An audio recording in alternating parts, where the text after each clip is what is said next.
And people ask me all the time, because my handle on Twitter is evil clever dog, and they're like, what the fuck is this? So I'm just scrolling down to find the tweet Oh my goodness. right now. Oops. So I can link it to you guys. So yeah, so basically it comes from a knockoff Transformers line called Beast King, which is a knockoff of Beast Wars, I'm assuming. Yep. They are the most intrepid robots, according to the packaging. And there's like a whole bunch of them, and they're all these like wild animals like tigers and elephants and lions. And then one of them is called the evil clever dog, and it's just a Dalmatian.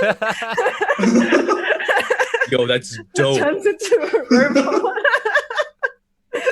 That's amazing.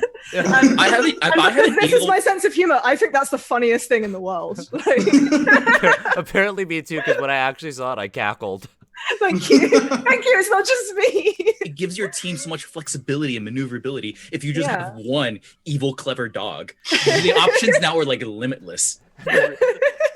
The reason why I brought up Transformers and mecha in general is because like we assembled a crew of people, an international crew of people, to assemble to form Voltron and talk about the art. Now normally we don't like prepare for any of this, but I know some of us have, and that's okay. I was talking to Lemmy the other day, and Lemmy was like, do we prepare? And I'm like, generally no. And Lemmy's like, okay, here's a document I made. Okay, hold on. Amazing. The link like a week before we're supposed to record, and so I click on the link, and I'm just like, I'm looking at it, and I'm like, what the hell is this? What are you showing me right now? Because like I was watching you guys earlier, and I see like a black and white PDF, but I didn't see like this. Oh yeah, so there are two Oriental Adventures handbooks officially published by Wizards. One for AD&D, and the one we're looking at is actually for the 3rd edition of D&D, which I know Steve and I have a lot of experience with. I don't know about Isa, Lemmy, or Natum. No, I'm quite new to D&D. Yeah. I've mostly just played 5th edition. Actually, and you're lucky. I think I've only played 5th edition. And you're lucky. I mean, the learning curve was so steep for this edition of D&D. It has a ton of math. And there's also just a lot of content. And this was at a time when D&D kind of just like went wild with licensing, and people could just make content. So there's a lot of stuff out there. But before we get into the art, because I know that Lemmy wants to talk about, I should turn off my Discord. I did that yesterday too. I know that Lemmy wants to talk about the graphic design. Yes. I know that Izzy, you want to talk about specifically the Sohei and some other things. And I don't know, Natum, if you've looked at it yet, but let's do introductions first. Let's start from on our Twitch overlay, the top. Let's start with Lemmy. Lemmy, who are you? Where are you based? And why are you awesome? I think all of you are awesome, but you should tell the audience why you're awesome. Hi, I'm Lemmy. I'm on Twitter at Lemon and Honeyco. I also have a business called Lucky Hand Dice, where I make handcrafted dice. The reason why Daniel invited me to the stream is because I have a background in graphic design and branding. So the Asians Represent logo that you see, that I created that. Yeah, so I'm here more about the overall layout of the book and like typography, and yeah, I'm gonna, this book is gonna burn. I love that. Yeah, Lemmy, you make some really incredible dice. I own some. They're gorgeous. They're like sharp-edged, handcrafted, artisanal dice. Joe Manganiello bought a set of your dice. They're so yes, dope. That's true. Yeah, I'll hype you up forever. Okay, so underneath Lemmy on our overlay, we have Natum. Natum, do you want to... Oh, and Lemmy, where are you based? Did you say that? I am based in Seattle, Washington. Boom. Yeah. Natum, how about you? Okay, I am Natum. I have a Twitter at NatumGo, and I am an artist. I draw a lot of... I'm mostly a character designer, and I really, since about maybe 2 years ago, I really honed in on drawing accurate faces.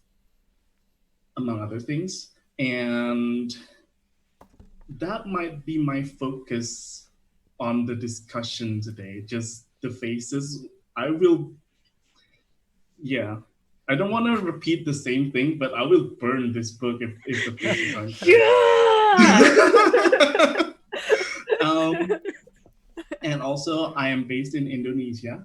It is 9 p.m. right now. Yeah. So the reason why some people are commenting like I know Andreas is in California, so it's 7 a.m. there. Plus, some people are like, oh, it's daylight while you're streaming. Yeah. In order to accommodate all of our different time zones, this was the perfect time. And in a completely different time zone is our last guest at the very bottom of the overlay. Why don't you introduce yourself? Hi. Well, you already know everything you need to know about me because evil clever dog. Knockoff Transformers aficionado. Knockoff Transformers. Yeah. No, I'm Izza. I'm at Evil Clever Dog on Twitter and Instagram, and I'm a like set, costume, and prop designer for theatre and film, which is sort of like one of my main focuses, I guess, while looking at this book is sort of costume design, but not the only thing. And I'm also like a cosplayer and an artist, and I kind of only got into D&D properly like a year ago by doing a 5e show called Life of the Party.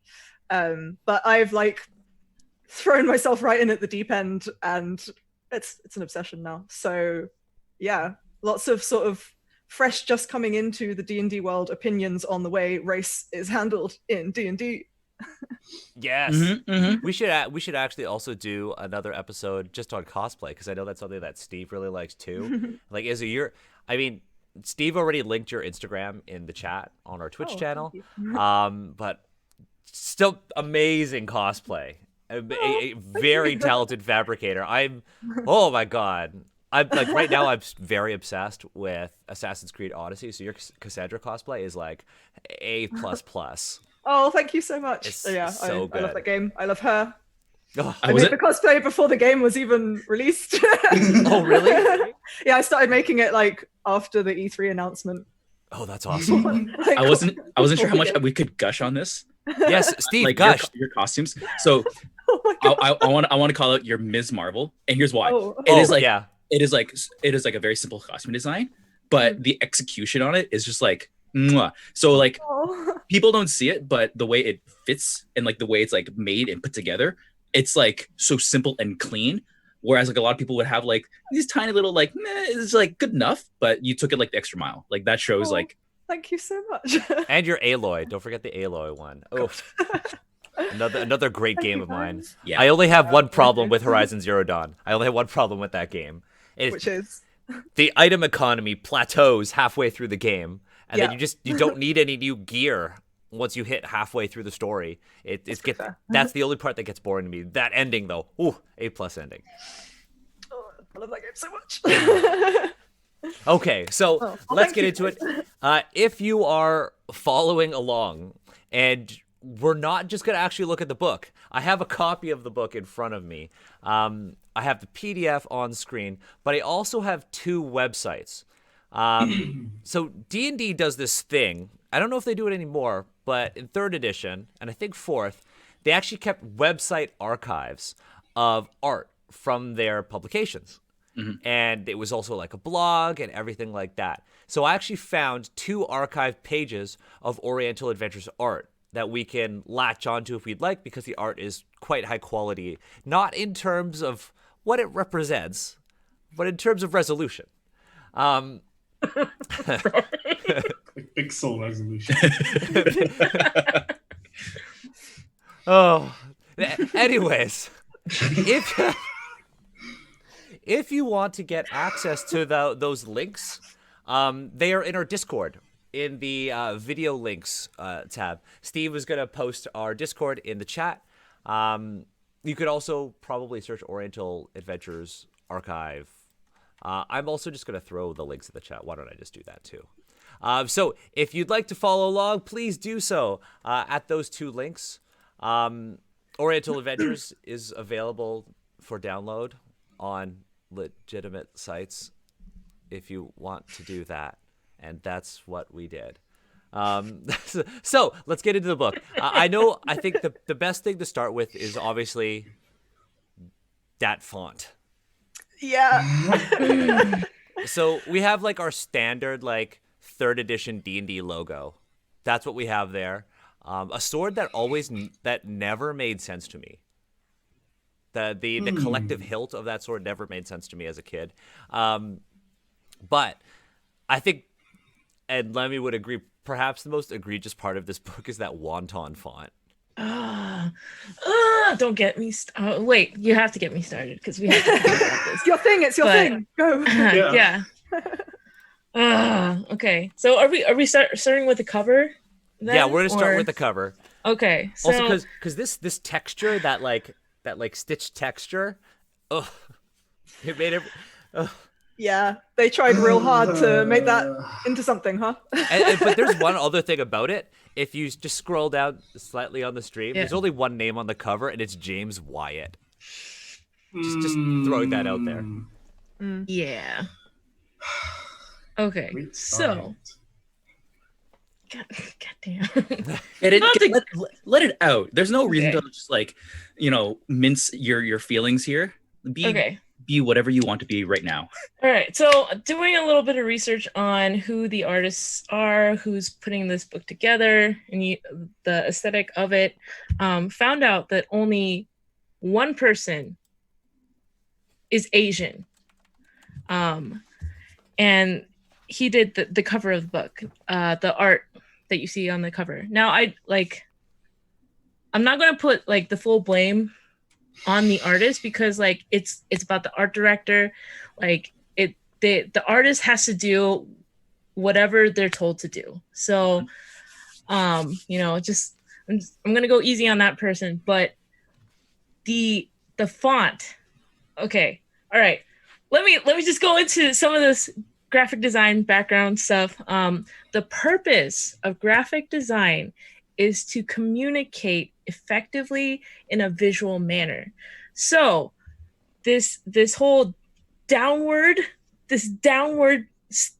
thing that they're doing is not how that's how some Asian texts are written out in certain countries, but that's not how we read English. And so the way that they're trying to mimic like an Asian font and go downward, but this does not communicate in a very effective way, and it's very difficult to read actually.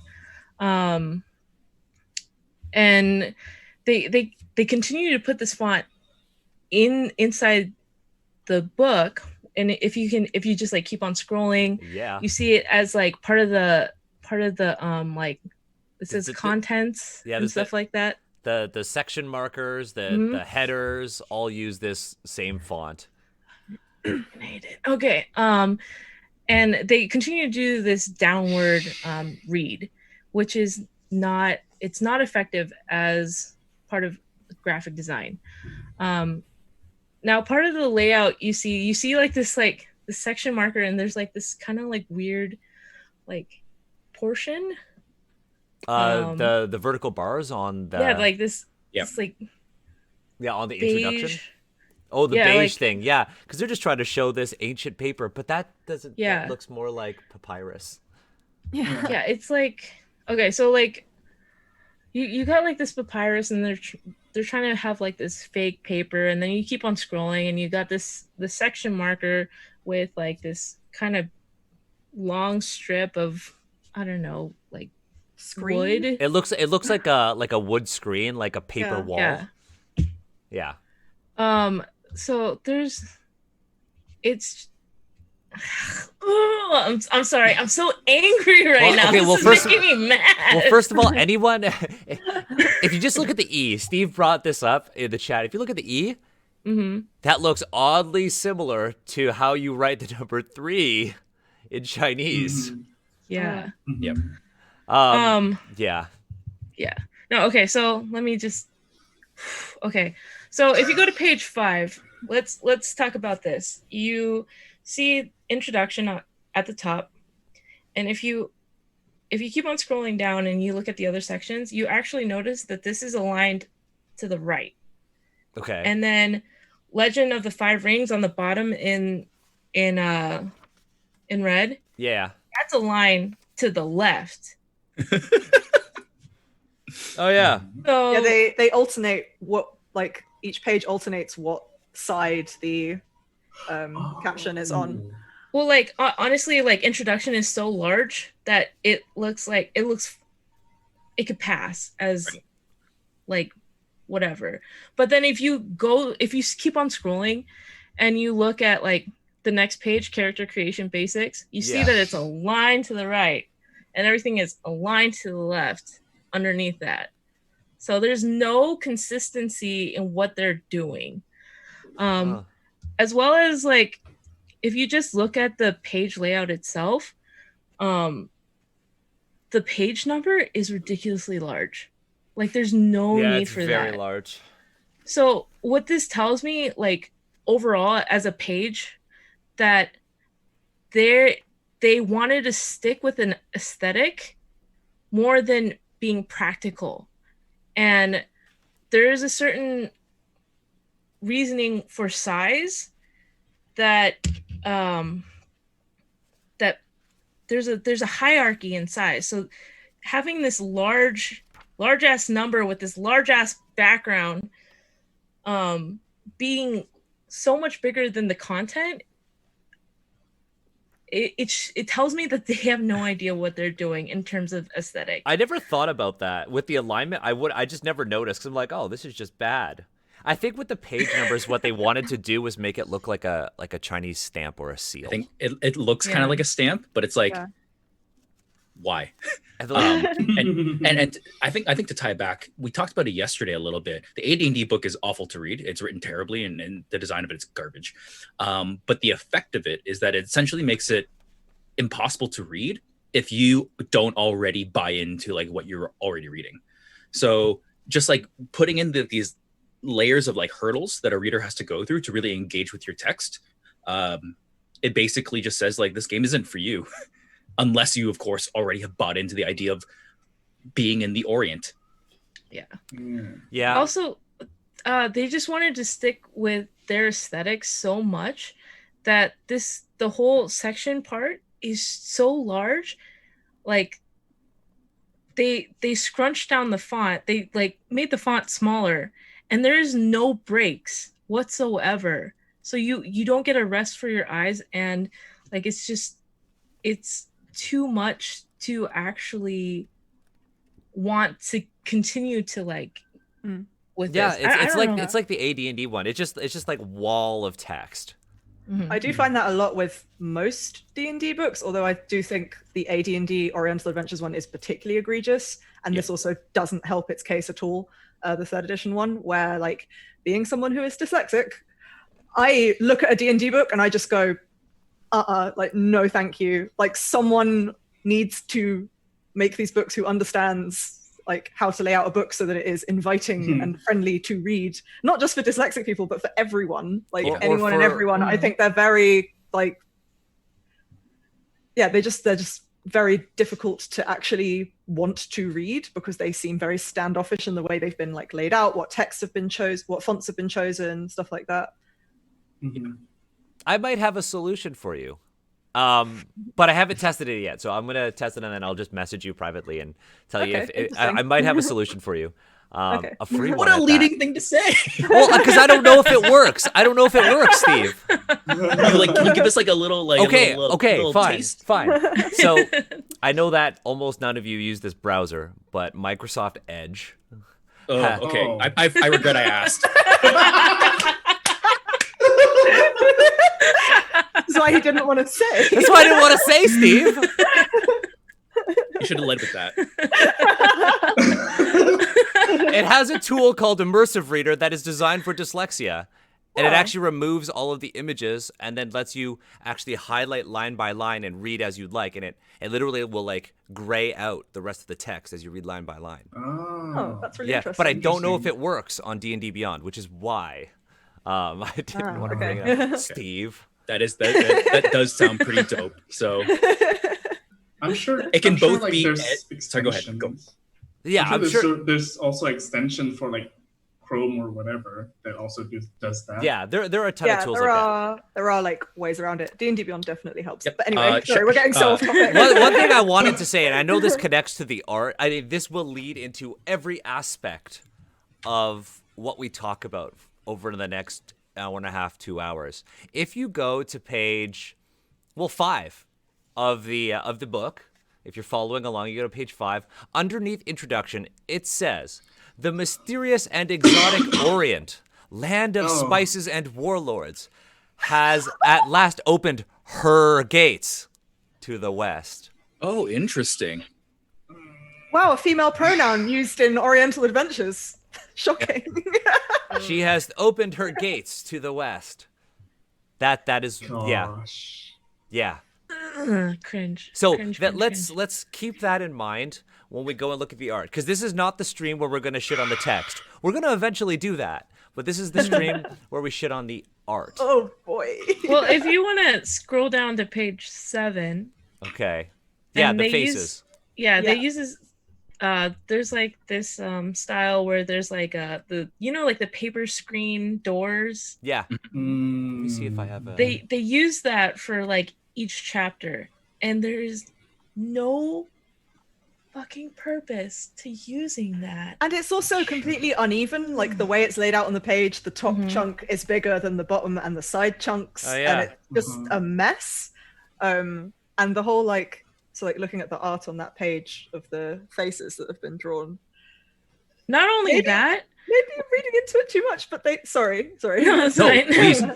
Part of the fun is reading too much. Like, That was where I accidentally spoke over. Let me. I don't know what you want. No, it's So like if you want to know what good design is, you can look at the 5th edition Player's Handbook. They laid it out really well. They have these nice illustrations, like actual illustrations to dive deeper into the content. But for this, for what they did over here, they added like this paper screen door and then another paper kind of texture, like you're supposed to be drawing on the walls.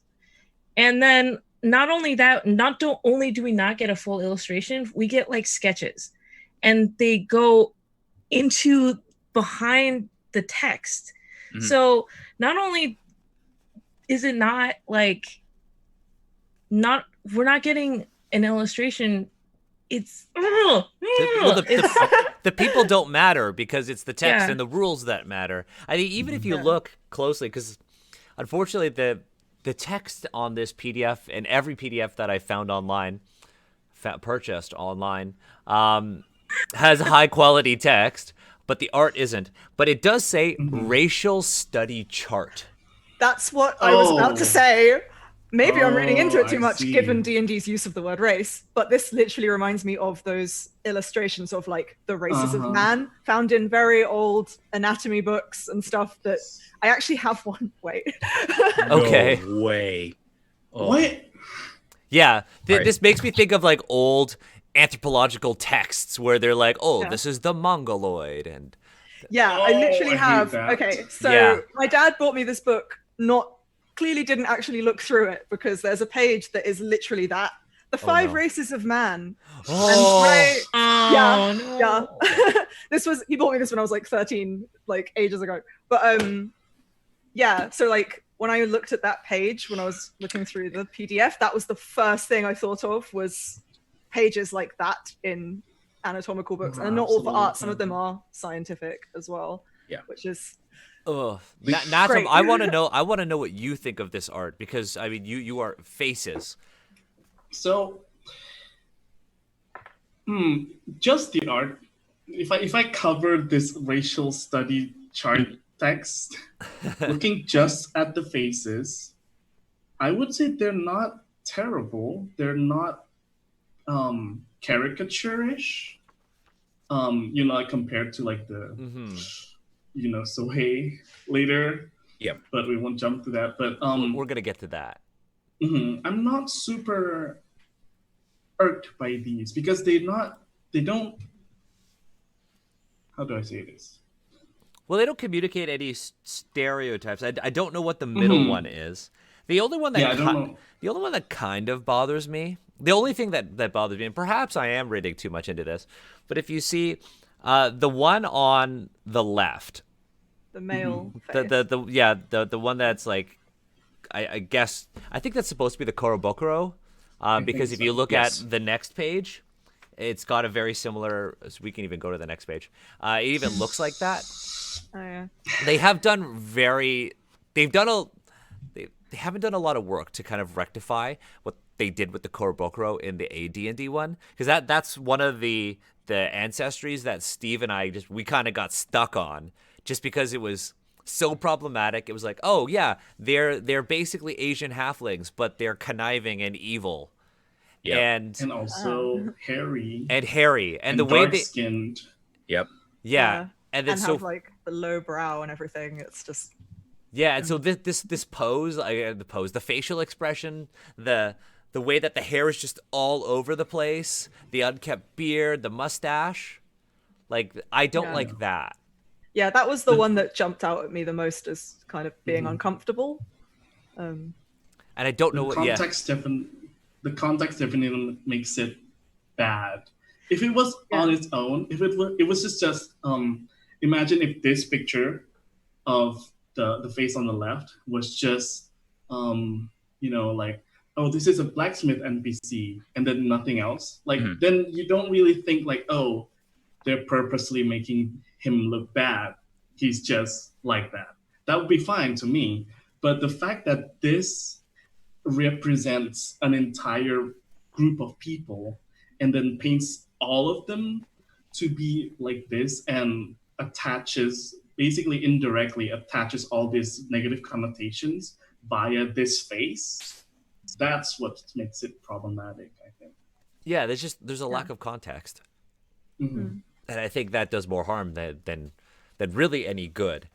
And also the fact that I'm not sure what the middle one is. I'm guessing that's one of the kind of like quote unquote monster race characters. But the fact that it's the three sort of human looking faces are like two conventionally attractive, sexy women and one male, as we've like already described, slightly problematic in some of the ways it's portrayed. And it's just kind of like, yeah, you can be like sexy exotified Asian women, or you can be this like slightly problematic sloping brow male with loads of hair everywhere. Yeah. I wish Again, maybe reading into it too much. I but- can't grow facial hair like that. This is like a lot of growth for me. Like it just doesn't work for me. Let's be honest here. I think I know what the middle one is. I think the middle one is supposed to be the Henga Yokai. Because I mean they don't even if you scroll down and they don't even show them what they look like on page 8. But if you read the description, the Henga Yokai are intelligent, shape-changing animals able to shift freely between human and animal forms, as well as a bipedal animalistic form. So I think that one on the previous page, it looks like a crab or something. I think it's got like crab features or something crustacean. Yeah. I'm going to assume that's what that is. But I think one of the things that we should talk about is definitely that Sohei, because I think it kind of encapsulates a lot of the problems that D&D has created with regards to portrayals of Asian people, Asian women, and just practical armor in general. Yup. So if you're following along on the PDF, I'll find out where the Sohei is, but I'm just going to click on It's the Sohei here. page 28. Okay. 28. I had it marked. Into that? I feel like we should go straight into it, because this is the kind of stream where we can kind of go back and forth between pages.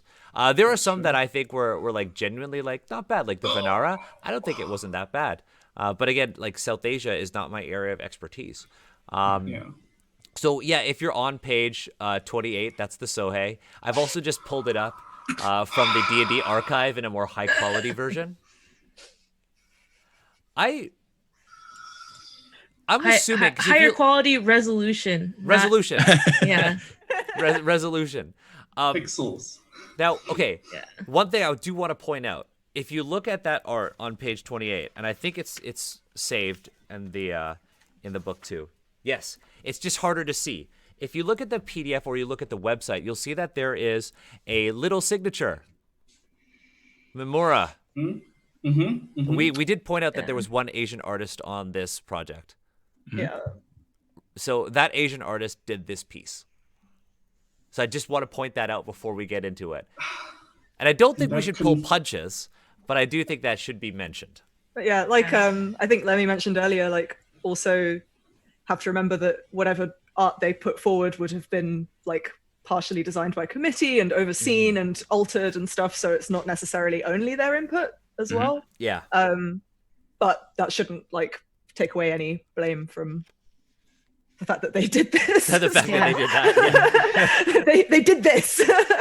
So let's put some context to this art.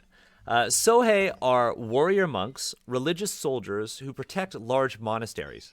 Unlike shamans, Sohei are more militant than holy and receive very little religious instruction. Instead, they are trained in the art of fighting. Sohei defend their monastery against attacks and advance its political claims in the outside world. They are subject to the leader of their temple. Sohei are not found in Rokugan. The last sentence is kind of irrelevant. So these are like paladins who don't like to study or aren't allowed to study. Stupid. So fucking dumb. And then Sorry. I just like no, go on. And then there's a section that says, this is page 27 if you're following along on the PDF. It says, adventures. Like paladins, Sohei think of their adventures as quests in the service of their religion. Like samurai, however, they are typically sent on these quests by a superior whose command is law to the Sohei.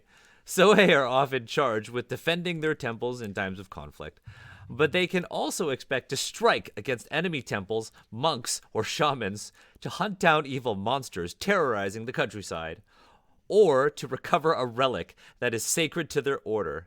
They welcome all challenges as tests of their prowess, and secondarily, their faith.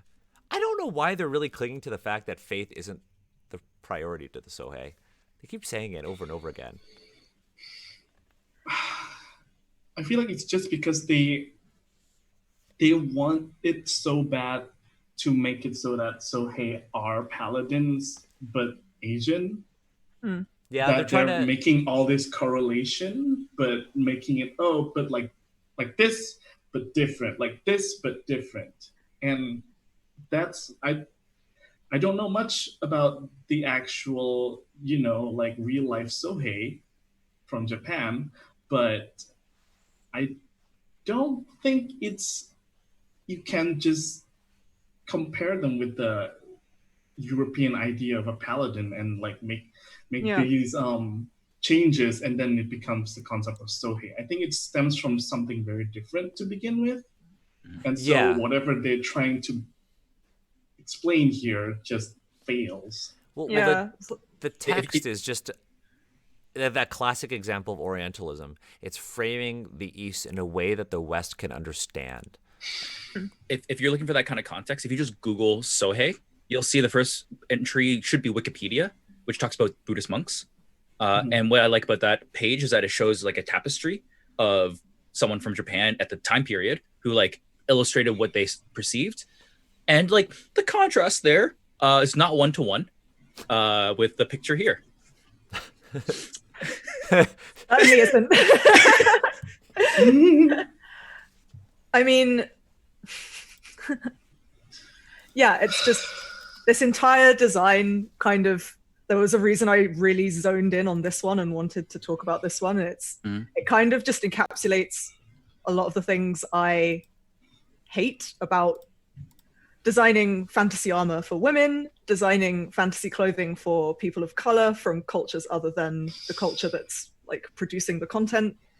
Like it pretty much does everything I hate about armor on women except giving it individually sculpted boob cups, which I'm quite impressed they didn't do, to be honest. Like the pose she's in is straight out of a fashion magazine. Like, Yeah, it's her clearly flip flops. She doesn't look ready to fight. It's Yeah, oh yeah, flip flops. Yeah. I thought she was barefoot. No, she's wearing flip flops. no, she's wearing like 2-pound beach flip flops for some reason.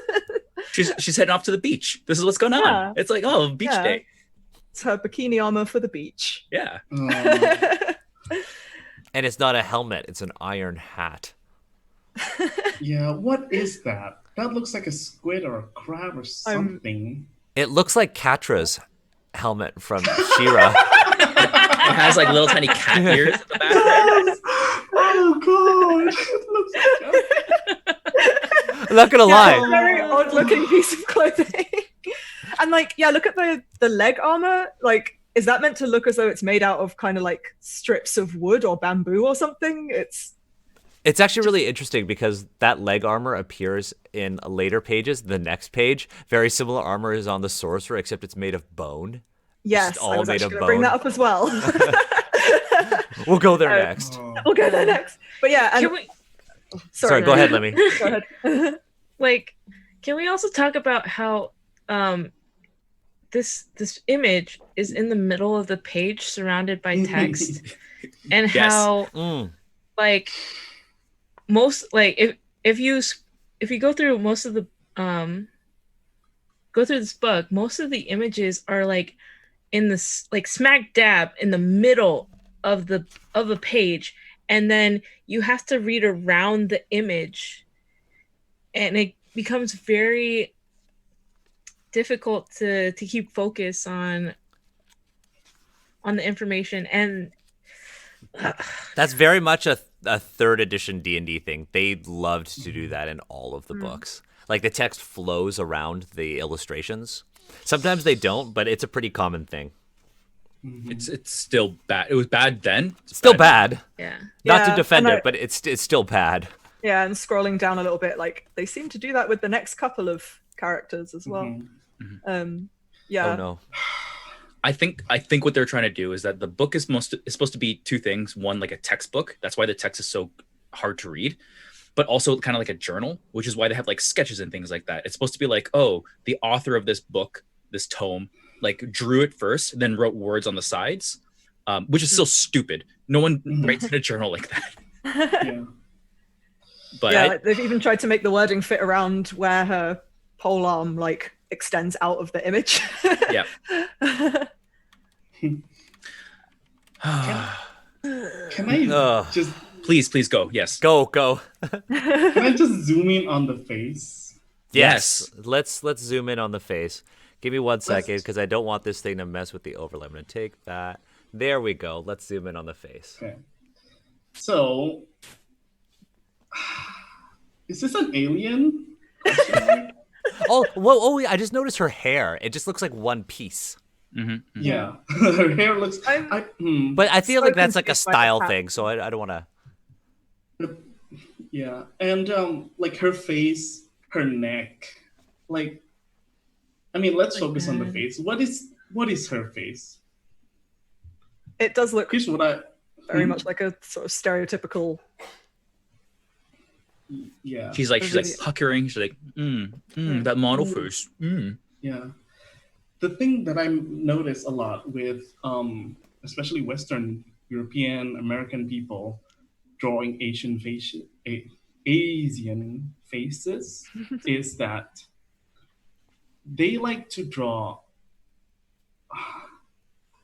The thing is, most artists who are white or Western, they don't bother to study the different faces of different people, and they think that drawing just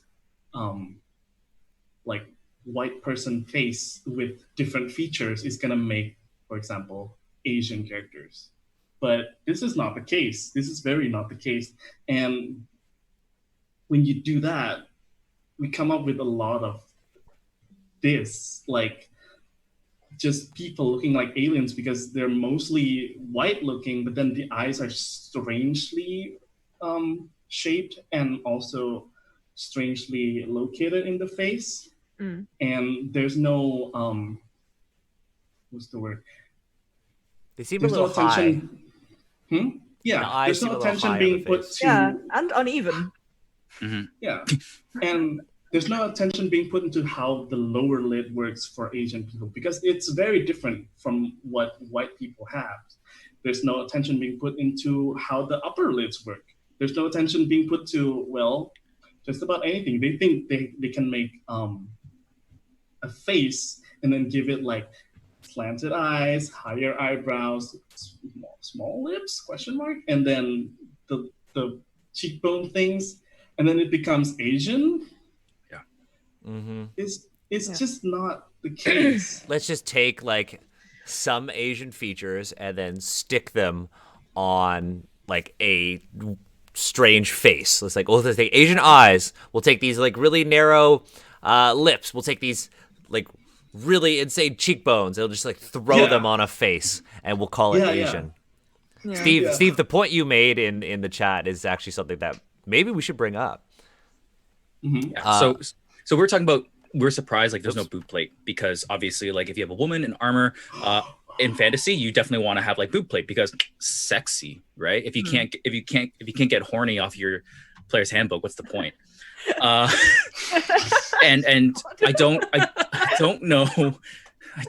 Sorry, I don't know like how much weight this carries, but like as I read this and like into like the harm it can cause, I propose that, you know, if this was a white woman, we would see boob plate, but there is definitely an Asian stereotype where Asian women don't have big boobs. Yeah. So there's no reason to like show them, right? Yeah, it's the sort like of the stereotype of them being like, of Asian women being like dainty but sexy rather than So here we have an Asian woman who's flat chested. Basically, that is what within the context of other fantasy art that D&D has published. The message here is that Asian women have flat chests. White coated women have big boobs, and they need boob cups in their armor. Also, like the amount of chafing from that armor. Yeah, it's I really, as a costume designer and cosplayer, I even just as a human woman looking at this, I'm just like, how does this outfit actually function and do what it's meant to do? Like, because it doesn't. She's wearing armor with nothing underneath it, so. Cool, no padding, no clothing underneath. Great, that armor's not going to do anything. Obviously, midriff exposed, like a huge amount of skin exposed. But just in general, like this idea of you can just sort of latch armor onto random spots on your body with no sort of thought for how it connects, how it needs to function, what needs to be underneath it in order to make it work properly. I have to wonder how a human would even move in this, and just in general, it looks incredibly uncomfortable, and her stance also looks incredibly uncomfortable, as I've said. So, yeah. I mean, it's not a stance; it's a pose. It's a pose. Yeah, her pose. He wanted to draw her wearing high heels. I'm convinced that's what it is. Like, that's why the foot is up on this random rock for some reason. She's got this whole field to stand in, but she's chosen very that tiny rock. Well, maybe because the editors were like, she can have the Barbie foot lift. The editors were like, well, did high heels exist in Asia? And they were like, I don't know. Let's just put a rock under her foot. It'll do the same effect. Just call them Oriental heels, and you're fine. Oh god. So I like this is definitely drawn within the male gaze, and with kind of like how do you say, like, with a focus on the artist being able to draw European features and not Asian features, but the artist is Asian. So, like, my experience with drawing and putting my artwork out there, whenever I would draw fan art and draw faces, I would get comments where it says, your art, you made the character look Asian, because I would draw my eyes, like that was normal for me, and so that's what I was able to draw when I was doing fan art. And like, whenever I would get those comments, it's like, they're not supposed to be Asian, they're not, I can't draw Asian, like I have to draw in a certain European features, and like that was kind of like the premise of like what I was like getting feedback for. So like I don't know the history of this artist. I don't know what they've gone through, but it's definitely like in his career, like been told that, you know, he has to learn how to draw European features, and then trying to draw Asian features, it's like it's not like it's not coming through as a person. It looks more theatrical, like taking the face of like a person with full theater makeup, and then putting it on a person. Yeah, there are some pretty terrible examples of Asian women in this book. But before I pull up something that can get pretty heavy, I do want to show off a piece of your work, Lemmy, that you that you drew before the stream. For the stream? When did just before the stream, and that's the Empress Joshua and La Ning. Yep. And oh my god, it's incredible. Oh my god, it's incredible. Yeah. Like, can't wait to show Kiana. The best episode of D&D where no dice were rolled and no rules were used, and it was still called D&D, even though no character sheets were also used. Yeah. But I'd like, on the note of, you know, poor representation of Asian women, if you go to page 148 of the book. Oh, actually, boy. before we move on from the Sohei, I do have sort of a surprise for y'all. And surprise. let me tell you, it's not perfect, but I'm sending it on the Zoom. Okay. And I would like you to show it to the stream. Okay, I'm gonna download this. I'm gonna move. See the word Sohei. Oh no. No. What did I click? Where did it go? Oh. Let me open File Explorer. Move that. Download. Sohei V2. And there we go. Yo. What? Oh. That's amazing. Yeah. Well, thank you. Nice. So here's the thing. I don't know what sort of methods they had back then for research, but before drawing this, and I did draw this, I had no idea what Sohei were. I have no information about what Japanese armor looks like. I have no information about anything. I know how to draw a Japanese person, a Japanese face, but that's about it. And this whole thing, I researched in 1 hour. 1 hour. And I understand that maybe back then they didn't have Google, they didn't have Wikipedia, blah, blah, blah. But like, they had money. This was unpaid. And I did 1 hour of research and came out with this. And it looks really good. That looks super good. How long did it take you to do the whole thing? Like after the research, yeah.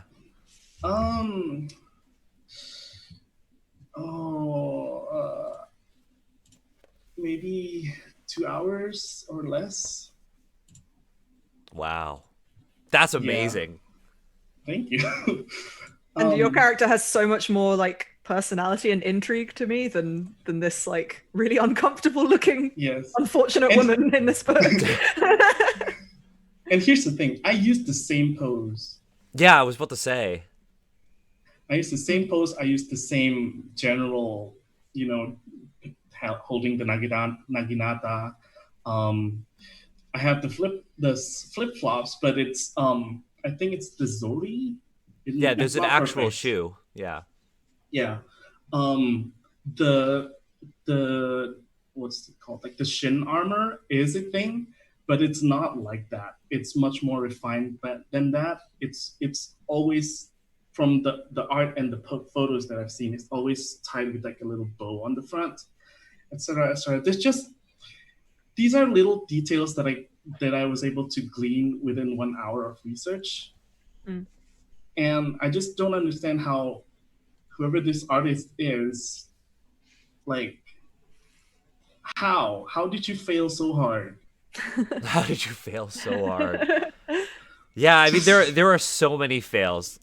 You know what? Let's because you brought that up, I actually want to pull up a different one. It's on page 67. So if you scroll to page 67, Oh, there's so much I'm scrolling past, and I just like, nope. we're gonna go to it. We don't got time to pack. We don't have time. This There are going to be multiple streams where we have to go through this. Oh boy. Oh, Now, that one. so The 67, one with the eyes. the one with the eyes. Is yeah, that's a whole thing. That's a mood. So it's the chapter 5 sort of title page. On page 67, they have this. I'm assuming it's a human character. It's an Asian woman in adventuring gear, but I kind of want to focus on like the face. I really want to know what you folks think. I'm not an artist. Like, if anything, the only art that I can do is ceramics. So I have no expertise here on this piece. Her eyes closed? I don't know. That's the I thing. can't tell, but it's also like. I'm looking at the actual book itself, and the eyes also look closed. I cannot stand when Asians are represented with eyes that are so narrow they look closed. Well, that's the thing. Especially in a relaxed pose like this. Like, if you're just like chilling, your eyes are open, and it's very clear your eyes are open. It's Yeah, I can't it is tell. it is highlighting a stereotype and just like fuck all that. It just, I mean, looking at the book itself, and it's also not clear. Also, I don't know if that's a stain. You're talking about how it looks like There's a nipple. nipples. There's a Yeah. nipple. Yeah, Just that's like a what nipple. caught my eye. leaning in to see. Yeah, I don't know if I it's actually, like the like- texture on the book or if that's part of the image. No, I that's think part of the Definitely a image. nipple. Because the left I had to side is lick also, my like- finger, and then I like rubbed at the page in case it was some sort of stain. But it looks like it's the texture from that like paper looking. Yeah, just very Background. unfortunately placed, maybe. Yeah, like why did an editor didn't spot that? Yeah, But because that was the Can we first also thing I talk saw about how when I turned to this page. That was the first thing my brain saw was like, Oh, it's a nipple. why are there some titties? Nadam, why don't you go ahead? Share some thoughts here. who? Oh, me. Because what I noticed is that the other boob seems very pointy for some reason. Don't you think so? Yeah, it's like one is lower than the other, and it's like deflated as well. It's like, Yeah, Yeah. and wearing clothing like that, you wouldn't see boobs as defined as they look in this Yeah, you image. don't- Like- Like, look at the shadows all around them. You need a Uh-huh. boob sock for that. Just like slip it. Which leads me to believe that stain may be supposed to be a nipple.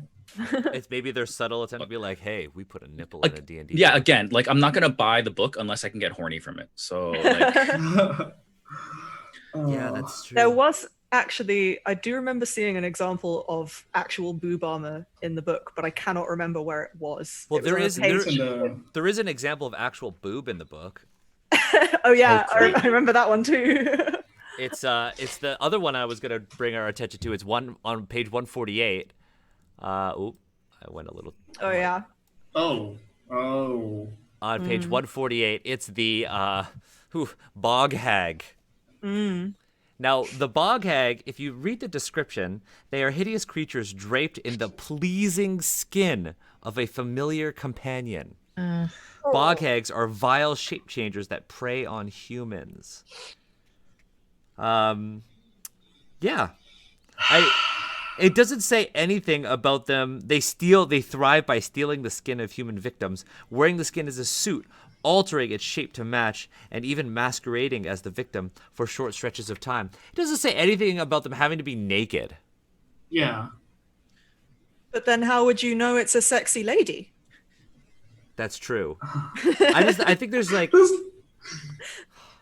it's such yellow peril vibes Yeah. coming from it. Really, even the eyes. really is. Even the eyes. Yeah. Oh, the eyes. And she's That- still got chopsticks in her hair. Did you notice that? Yep. Even though she stole her skin, the chopstick stayed in place.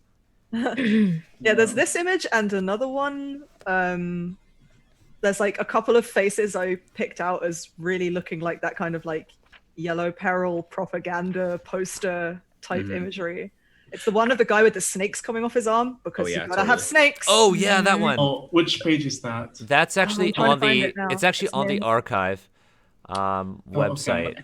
It's But I love that you brought up like the war propaganda because I could absolutely see this on a poster that's like let's like trust don't trust the enemy or sorry exactly. anywhere Yeah. like those type of things. if you go if you go on the website, the archive I sent you folks, you scroll to the bottom and go to Rokugan, click on the Bayushi Deceiver. What? I'm good now, man. I'm good. The one you were talking Which of about. the two archives?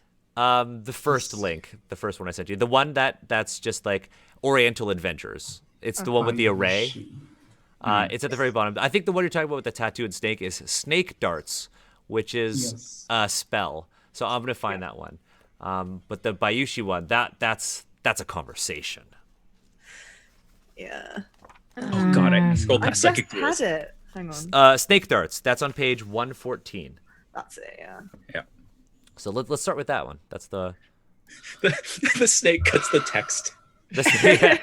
Snake. Damn it! Snake Darts. I mean, it wouldn't be Oriental Adventures without snakes. Yep.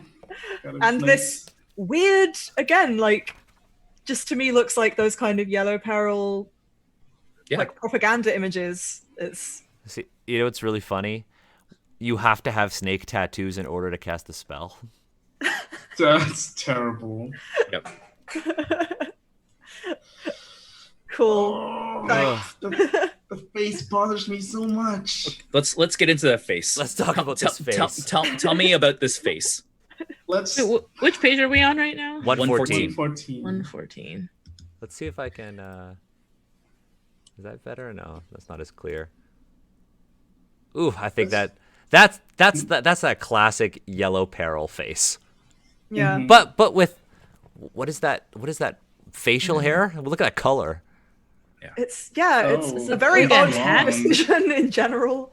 Like, yeah. Mahara's in the chat and just said, "Does he have a lazy eye?"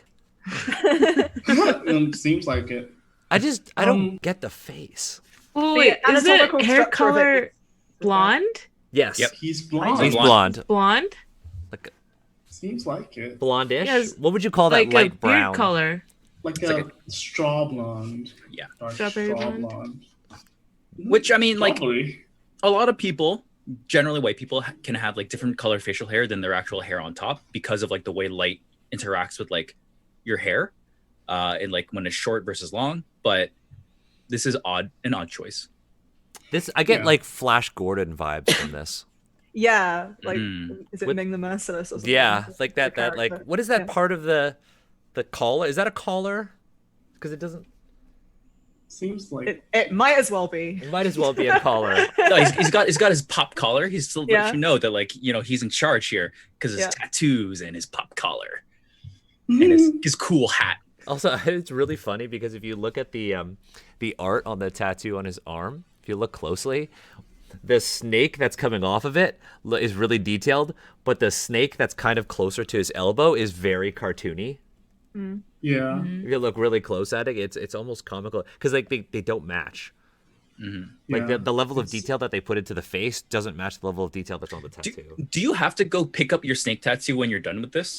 Like, is it just like laying? No, let me I gotta- let me can I read the get that spell. back? Let me read the spell. Let me read the spell. Oh yes, after striking the targets, the snakes fly back to you. Oh, that's nice of them. That is some comical. That is some like Looney Tune shit. Oh wait, I love It gets worse. Yeah. It gets worse, and it gets worse in a more like exoticized manner. You must swallow the living snakes before you can cast the spell again. Doing so is a standard action that So- causes you no harm. When you swallow the snakes, the tattoos reappear on your arms. I know exactly where that's coming from. So that comes from this like stupid tourist thing that exoticizes Asians, where like your booze has like a snake in it, Wait, like, what? oh, it's so alcoholic that there's like, okay, you know how there's always like a tequila worm and like high quality tequila? Okay, Right. what do I have to Mm. search on Google to not pull up porn? I will be your shield on this. I will go ahead and start Googling this, but basically Thank you. this, you can purchase like alcohol, and it's really just for tourists, right? Like no one actually like buys it because it's so expensive. But it's like a booze that's obviously Oh, it's a fermented. booze. I thought you said boobs. No, sorry, it's booze. So it's like whiskey, but Oh. it has like a live, or not alive, obviously, a snake in it, and it's basically just for tourists. Okay. So the fact that you have to swallow a snake just harkens me to like you the think it stupid comes from tourist there? trap. So I will also say And that it's also a like, oh, sorry. no, there is also some like traditional Chinese medicine that involves snakes and wine and stuff like that as well. Throw that out there. It is also kind of like you guys talked about in the episode where you talked about magic, how the magic in Oriental Adventures is framed in such a way that it's like, oh, look how different and mystical and weird it is compared to the You swallow the normal snakes. magic. Yeah, it's that whole thing of like, you have to swallow the snake because it's so weird and mystical and different, right? The mystical, yeah. We also talked about a spell with Mahar talked about a spell last time. It's actually only a couple pages back. It's what's it called? Fire Wings. That's when we talked about. Yes. If you scroll back to page 104, you see Fire Wings. That's one that Mahar talked about. She also is just like, it's interesting. Is she going out to adventure using kabuki makeup? Yep. What is going on? I love how there are flames on the fringe of her robe or dress. They've got It's her whole vibe. It's her whole aesthetic. You can't. I'm getting like Naruto vibes from this. I'm getting like those old muscle cars with the flame things. You know? The big baggy jeans that used to have the flames around that them. Yes. Like, do you have to do that? Y'all I you went are to school laughing. with this kid. I'm gonna bring them back. I think they're dope. Oh God. Please. Steve, next con, maybe we'll bring it back, but make them more modern. We'll do skinny jeans, but with flames on them. I'll do that with you. Here's the thing. I think the baggy jeans just are like a bad look. I don't think many people look good in baggy jeans. What I'm thinking are like jean shorts with flames on them and get them pretty like short. I think I could rock that. I have a pair of jorts that I wear. Everyone's You wear judging me now. jorts. Yeah. They're burgundy. I like. Oh, fine. I mean, jorts greater than cargo shorts, so I can't. There you go. Are we hating on cargo pants right now? Are we gonna fight? all day, every day? Cargo shorts are stupid. You're Fight, stupid. fight. Nobody looks good in cargo shorts. Challenge accepted, Steve. He's gonna put flames on the cargo Oh, God. pocket. Do you want me to paint you a pair with fabric paint? I'll do it. Don't even get me started. Yeah, I understand the need for pockets, but hey, like you can carry a bag. Like, just don't carry the weight of the stuff in your pockets right above your knee. Look, Steve. It's for security and for peace of mind. I need to know that the things that I hold dear are contained within grasping distance. Next to your knees. As I stride. Wear a fanny pack. I do. Oh my god. I regret this discussion. We're gonna do a line of Asians represent fanny packs just out of spite, Oh my God. Steve. No, Are you gonna be- I love fanny packs. Oh, okay. Fanny packs are great. Cargo shorts are stupid. That is the hill I die on. Can we design We need a them? special episode all about your fashion choices. Oh God. I need to know. I wore this Magikarp shirt. Which is I love that shirt. Oh, that's good. Oh, that reminds me of something. Sorry. Oh yeah, No, it's- don't apologize. Don't worry. Get us back on track. Intervene so that Steve and I could stay friends. On some of the pages of this book, have you noticed how there's these sort of like receded images in the background? One of them is Hokusai's wave. Wait, where? like on in the various different pages. Yeah. There's some background images, and there's like lotus flowers and Hokusai's wave and Mount Fuji and the Torii Gate.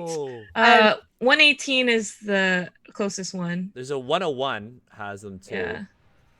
It's Yeah, harder there's to just like random background images. But they're all just like this image is associated with Japan, right? We'll just throw that in there. Like just put a picture of Mount Fuji, which obviously doesn't exist in this world. 100 is and a a pretty painting by- egregious one.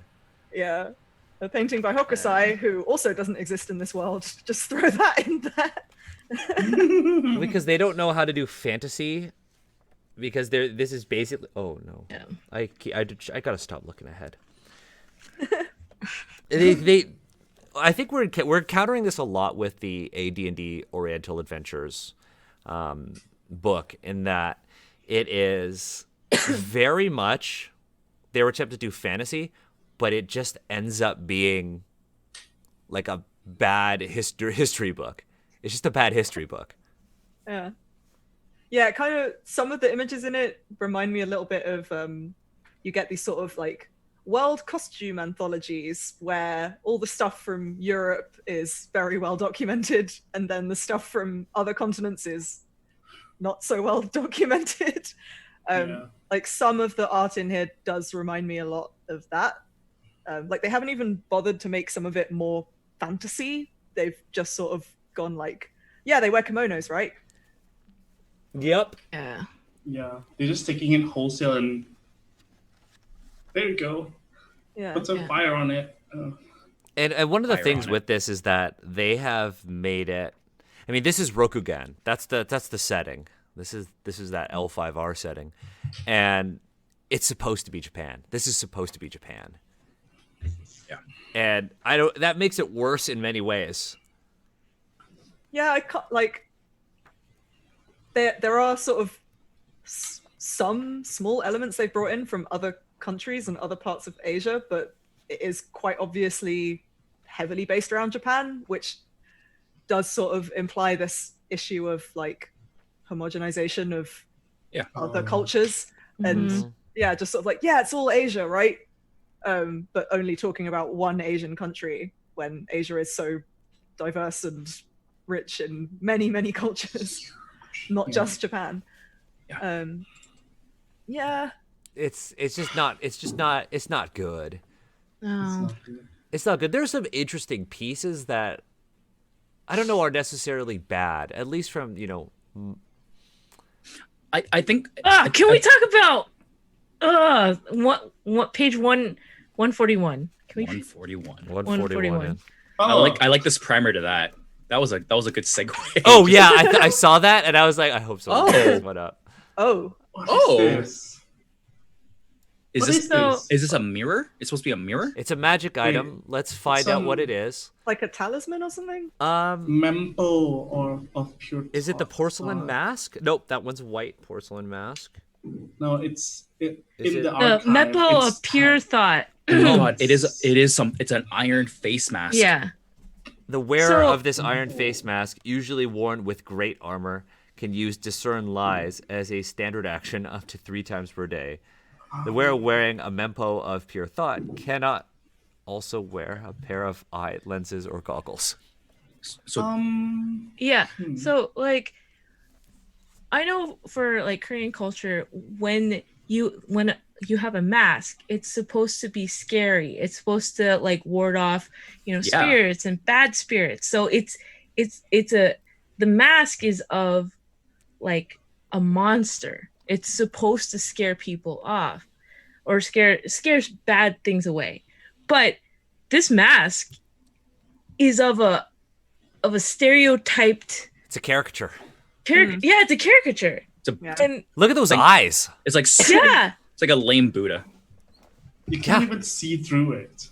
You wouldn't be able to, no. Yeah, no. It and like the background color, like they didn't even like what is this? What is the vertical lines? What is this? That's like they started on one side and then they stopped and they got lazy and then just like try to fill it on the other side. Do you want to see? It looks like a placeholder, honestly. Like they meant to like throw a background in there, And then Yeah. just like didn't. You know those like memes, graphic design is my passion. Like so much of this book is just like if you put that on one of those memes, I wouldn't be able to tell it was from a professional thing, and I'd think it was one of the jokes. Oh, if graphic design is your passion, go to page 127. Yeah, sorry. So yeah, that's the goal of the stream. Everyone just like pick out your memes and just like throw them on Twitter. It'll be fun. Everyone enjoys that. On page 127. If we're talking just about graphic design is your passion. Yeah. Oh, Look wow. at the way it just gets cut off at the top. Ugh.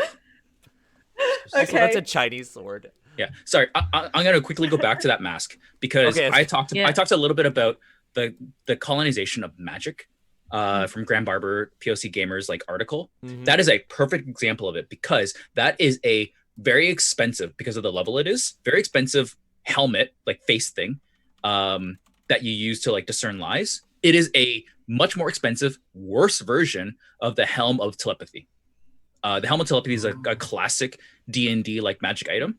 You just like put on a helmet and you can like detect thoughts. Discern Lies is a less good version of detect thoughts. And you also have to pay the penalty of it costs more and it covers your whole friggin' face and you can't like wear glasses. Whereas the Helm of Detect Thoughts, you could like also put on like goggles of dark vision or things like that. It's basically just saying that Asians just use magic in a less efficient way. And that is a theme we've seen over and over again when talking about magic and like this like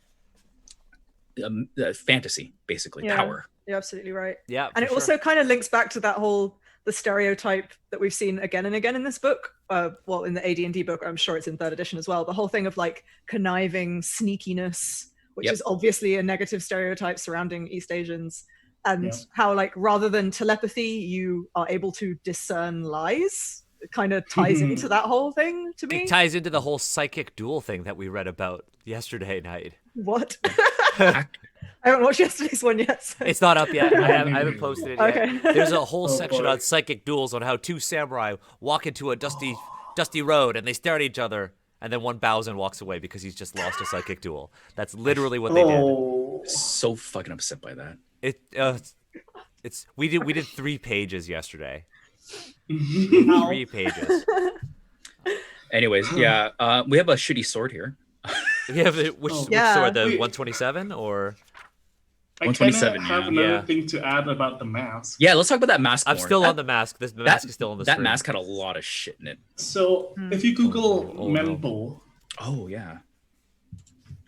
and then there is a Wikipedia article on the Men Yoroi, which is the Menpo, and then you scroll down and see what the Menpo looks like. Yeah, they're supposed, like Lemmy said, they're frightening but also functional. Yes, and there is a specific way the Menpo is designed. You see that there is something covering the bottom of the chin going down to the neck, and that is not present here in the book. And it just tells me that whoever this artist is making this Menpo either was just told to draw a mask but like Asian, or they're like, oh, it's basically a mask. Odome is the part that secures the chin strap of the kabuto, which is the helmet. Yeah, and that's the thing. They don't care. They don't actually care about our culture, Japanese culture, not my culture. They just take whatever they want and then repackage it however they want and then sell it to, non-Asian people who will believe it. And this is how it does harm. They think like they get all these assumptions because of this book presents it as true facts, even though they are very, very, very, very, very wrong about many things. There is just on like page 140, it's not, they didn't do art of it, but this kind of goes back to that snake thing and these stereotypes. There is actually a flute of the snake. I saw that. Yeah. And if you go through the monster section, like we don't have to, but like Lemmy had to leave, so our overlay got all messed up. Oh no. Did not notice. Okay, well, Lemmy comes back, we'll have to fix all of this. Okay. Yeah, if you like just scroll through the monster section, there's a whole lot of snake-based things in there as well. It's just this obsession with snakes. Like, just gonna scroll down, find an example. Page 198. Sorry, 191. There's like a woman with a long extended neck. It looks very serpent-like. Wait, Oh, what? yeah. 191? Yeah, So- 191. So this is like a yokai from like, Yeah, that's like a demon. I think the name is wrong. I have to look it up, but I think the name is wrong actually for like this yokai. But the like, you're absolutely right. Like the idea of like elongation to like signify Asians. I've seen it. I've definitely seen it, and it's like hard to place because it's so obscure, and it's very easy for someone to be like, you're reading too much into it, which is like the classic reply guy thing. Yeah. And then again, page 174, there's like a cobra dude, and page where was it? Did you go to page 167? Check out page 167. Oh. Oh wait, I went too far. The more I think of this, the more I wonder if like, I wonder if like the fascination with Asians and snakes relates to like how dragons are portrayed, because obviously dragons are very important in Dungeons and Dragons. I wonder if the idea that Asian dragons tend to like be long and like noodle like, or snake like, that this is where the obsession comes from. Maybe. It's tough. I don't know. I feel like maybe it's sort of an amalgamation of things. Like before we went live, I think we were talking about sort of whether possibly part of it comes from the fact that even though this is obviously mainly based around, quote unquote, based around Japan, they have said it's pan-Asian, and maybe there's an element of the like snake charmer stereotype in there as well. 100%. So maybe it's partly the sort of like serpentine dragon, partly the snake charmer thing, partly the stereotype around snakes also being like evil and conniving and stuff like that in like Western culture. Yep. And there's just a weird focus on it. They managed to make their Asian dragons on page 160 just not look that Asian. 160. 160. Oh, Lemmy's back, by the way. Yeah, Lemmy's. It just doesn't look Asian. Like the middle one does, but the hands are bad, like the claws, because they're supposed to look like.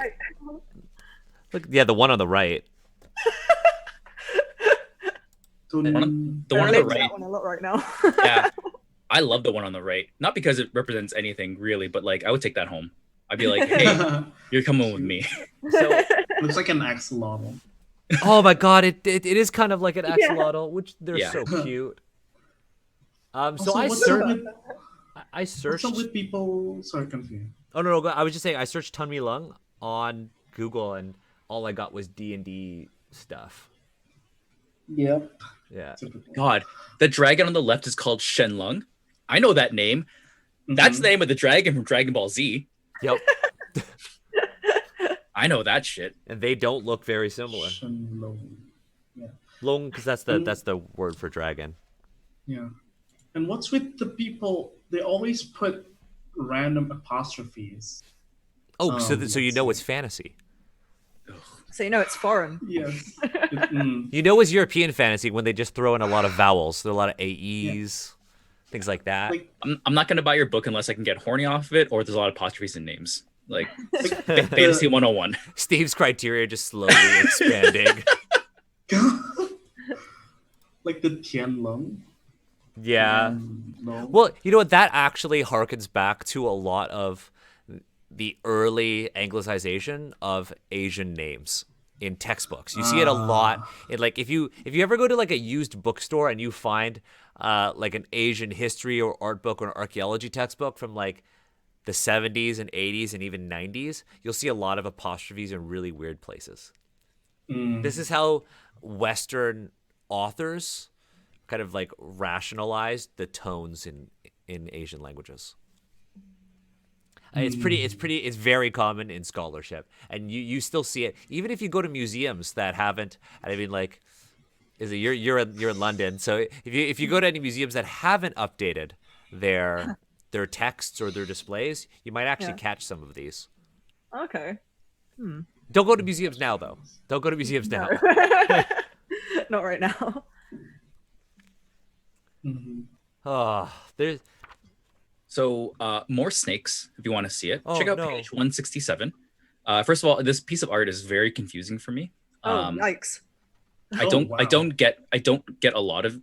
Oh yeah, I that's the don't one know- that I was talking about. Yeah. Like you have the kabuki makeup, and then you Yeah. have like this headpiece, and you have like the chopsticks in the hair, Yeah. and then you have what looks to be like a holy water kind of flail. Like I don't think I've ever seen that in any like temples or what have you. Maybe it's like some kind of like incense burner. I'm not quite sure what that is. It looks like a sensor, like an Yeah. incense burner. Yeah. Okay. And then snakes. Now there is one there's one that's very laughable, and then there's one that's like, we need to really deconstruct this because, oh boy. Okay, let's go to the laughable one first to kind of ease our minds. It's on page 150. It's just funny. I remember seeing this one this morning. That's a spirit centipede. Yeah. Yeah. Now, the objectively bad one is on page 225. Now, I've actually pulled up a larger version of it. I could throw it in our Zoom chat right now. I pulled up a larger version of it. I'll throw that in the chat as well if you folks want to follow along. So, let's talk about this. So, I'll read you what it is from the book. This is called the Bayushi Deceiver. Most samurai schools teach Bushido, the code of honor that defined the samurai. If that is so, then perhaps it is wrong to call the Bayushi school a school for samurai. Like all scorpions, they're talking about the Scorpion clan, the Bayushi valued loyalty far more highly than any ideal of honor. The Bayushi school teaches the skills of warfare, naturally, but the code of behavior it teaches places loyalty to the clan, to the school, to the sensei, above all else. The Bayushi are charged with the dirtiest work in the empire. What matters is their willingness to do it out of loyalty to the clan and empire, despite any compunctions of honor they may cling to. So that kind of sets the tone for what this is. This is supposed to be a class. This is actually a class in the book. This is a class that has features like opportunist, scorpion feint, strike first, strike last. And they're all about doing dirty work and deception and cheating, which has implications in the art that they chose, because they chose a woman. And this draws heavily on the dragon lady stereotype. Very much so. Very much so. What's with the mask? Yeah, I was just staring at that like, what is that even meant to be? She's got a weird mask, but she's also got, if you look at her hands, she has these let me like zoom claw in. things. She's got these claw things. Now, I've seen things like that before in Chinese culture. Women of very, very high status would wear these things on their fingers that would accentuate their like fingernails. They'd be jeweled because you wouldn't have to use your hands to pick things up, because you would have people to do it for you. But I don't think that's what they're trying to communicate here. I imagine this is her like concealed weapon. Yeah. Uses her femininity to draw you in, and then. Yeah, there's a lot that I don't like with this. First of all, there's just like, instead of doing the flat-chested Asian, they went with like full cleavage. She got that tight. I guess it's not really. It doesn't look like a corset, but it's got that taper at the bottom. I don't know. Yeah, it's for some reason functioning like a corset, even though it wouldn't do that. Exactly. Yeah. I don't know where her sword or dagger or whatever that is meant to be attached to. I love that sword because like if it's an actual sword, it like has a blade. It's not just a handle. Where's so, the like, blade going? If she were to turn like a couple degrees to like the left or right, you would just see this huge like poking out from behind her. Yeah. As an artist, why would you put the sword hilt in that position? You wouldn't. You wouldn't. Strange. Also, is she left-handed? Does she? It implies she's left-handed. It implies she's left-handed. Yeah. But why? I don't Yeah, know. she's holding the fan in her right hand, but she's obviously like left-handed. I don't like the eyes. I don't like a lot of the face. I really don't like. I mean, like, first of all, they made her super pale, Yeah. Oh yeah. and then look at her eyes. Oh, it's got to be those eyes. It's got to be those eyes. And Yeah. then look at her lips, her makeup, Oh, the little lip. Oh, Yeah, they've done the the little lip thing. Oh, Yeah. I didn't even like notice maybe that. she's also meant to be wearing sort of white powder on her face, but who But then can if say? you- Like, but if looks you like look she's got at- red makeup around her eyes as well. Her complexion on her face matches her hands. Yeah, Yeah. yeah. Just in general, this is a design disaster. with the 6 tassels on her face, one, annoying as shit, it's gonna wipe off your makeup and they're gonna like look gross. But Yeah. 2, that mask is incredibly heavy. I don't know how that's staying on. Like it's Yeah. glued to her face. Yeah, and then And- you have this weird headdress with I don't know what sticking off it. What are I those? think it's supposed to be like scorpion tails. Oh yeah, I think they are maybe? scorpion tails because. Oh, maybe that's what it is. But that's Oh my even God. sillier. That's Yeah. They just look like I don't know antennae. They look like I took some like red construction paper and cut out the outline of a scorpion tail and like stuck them on my head. Like Yeah. they have no form. They look 2-dimensional on like what is, I mean, it's a 2D illustration, but it's supposed to show depth, and this doesn't. Yeah. Mhm. And then also just looking at just in general at the way it's been sort of like designed and drawn on her sleeve, the way that sort of embellishment is just placed there with no thought for like how it would fit Perspective. with the fabric. And, It doesn't yeah, flow with the fabric. You're right. yeah. Also, if this is a scorpion clan and they've taken, like, they're putting scorpion tails, presumably, in her headdress, why aren't there scorpions anywhere else on this outfit? Yeah. Except maybe these claws on her hands. But, like, why aren't there scorpions anywhere else? This is 2001. This was done in 2001. Why aren't there any scorpions coming out of her sleeves? So this scorpion tattoo all down like the neck. The thing, even in the fiction, it's stupid because like the Scorpion clan is known for being like deceivers, which has a whole bunch of problems. But hey, if you're having a party and someone shows with scorpion tails in their hair, 100%, like you're not gonna trust them. my next What are you doing? my next cosplay, scorpion headdress. My first cosplay, because I've never done that. Scorpion headdress. Let's make this happen. Do it, like, At least it's easy. You just take construction paper, she said. That's true. Also, Oh. I'm so confused as to why there's like this pattern on the sleeve, but nowhere else on the clothing, like not They were around the lazy. bottom of the dress or anything. Yeah, that Yeah. looks like a lazy yeah. thing. Yeah. I feel like the writer whoever wrote this like was rejected by an Asian girl and like was expecting like a subservient like Asian woman to have like loyalty and like would do anything for their sensei or whatever and whatnot. Yeah, this reads like yellow fever, like Yeah. real bad. Mm. Yeah, I'm not a fan. I feel like Wizards has to rectify for this by getting Rob Liefeld to just do the art for their next book. I don't know if you folks know who he is. Oh, a It's friend of the mine guy just with- posted- Sorry. It's the guy who did the Captain America with the With that chest. Yeah. Rob Liefeld is the creator of Deadpool, but his What? art, he doesn't understand how to do anatomy. D&D Wizards should just hire him to do their next book to rectify for the Occidental Adventures by Rob Liefeld. A friend of mine just posted in the chat as well, like the updated version of this character, apparently, the Scorpion Clan priestess. Yeah. Uh, I think you should actually bring up the Scorpion clan priestess here and just like let's like take a look at it because this Okay, is doing pretty that. fucking dope. Doing that right now. her face kind of looks like a white woman as well. Oh Yeah. no. The way it's been drawn. Oh no. Yeah. Bam. Definitely not Asian skin color right there. What's with the things on her face? I mean, I think they're supposed to be claws. They look We like they're were- claws.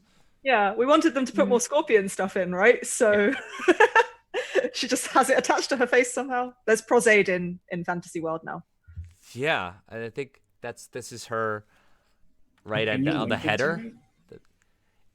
Yeah, because the link is in. Can somebody throw the link in our Zoom chat? Yeah, Oh, yeah, yeah. yeah. Thanks. Yeah. Okay, so she has Scorpion Clan emblems on her sleeves. Oh. The weird headdress has now been changed to like beads, and she's wow. got like a little. What do you call that for the hair? Is that's not like a pick or a comb or like a fastener? There's a lot going on with that bun. It's a comb, yeah. Yeah, It's a comb. It's a Okay. comb. Because that it just looks like scorpion tails, so we know that's what they were doing with the previous one. Yeah. At least this one actually looks like scorpion stingers. They do. Honestly, like the only thing I really hate about this is the thing on her face. Like I get that it's cool, but I don't know what it's supposed to be and how it works. how it stays there in Yeah, Fantasy World. Yeah. it makes me think of like the '90s Batman movies, like with Chris O'Donnell as Robin, yeah. and he's got just like the thing just stuck to his face. But Yeah. how does that And work Poison here? Ivy with her like Oh yeah, eyes. rubber Yeah. lips. Rubber lips. Yeah. Right? Fucking rubber lips. Somebody mentioned poison in the lipstick, and I just wanted to type in the text "rubber lips." It's her Chris O'Donnell voice. Oh no. Yeah, like I understand that sometimes when you're designing stuff for like a fantasy or sci-fi setting, like you just want to do something that looks cool and you don't necessarily want to have to think about the practical application of it. But all I can think of when I look at her face is, so I guess they did invent prosade.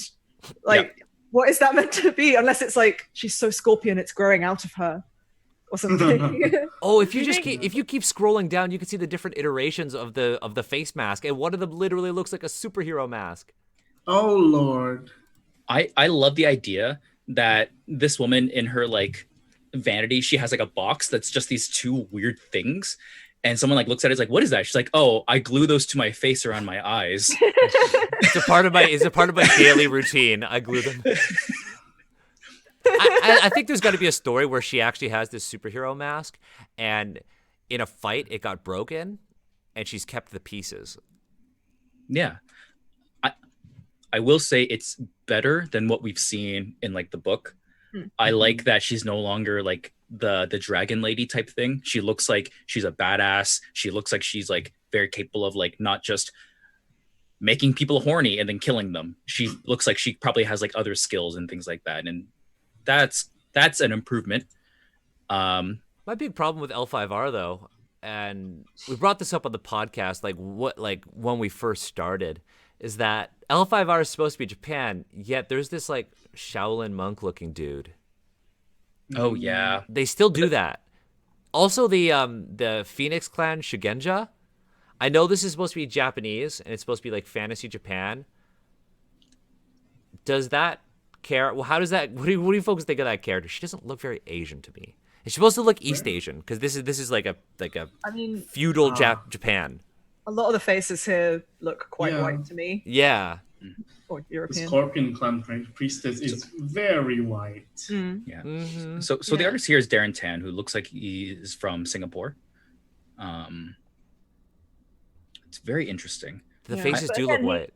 He might have, made them look more Asian to begin with, and then maybe was told, "Oh no, you have to kind of tone it down to make it more broadly appealing." But then, Yeah, I I don't mean, know. if you look at the sketch, scroll down and you see a sketch, she looks like her eyes Oh. they look more Asian. They look more Yeah. Asian and yeah, Kind of. Still looks mostly white to me, just with Asian eyes. Yeah. But there was an effort. But I feel Yes. like the face decoration is there to hide or try and like distract you from like seeing a white person's face. they draw me right into those eyes. yeah, same. But then we are like specifically looking for this kind of thing. True. I also don't know if we're the target audience for this game.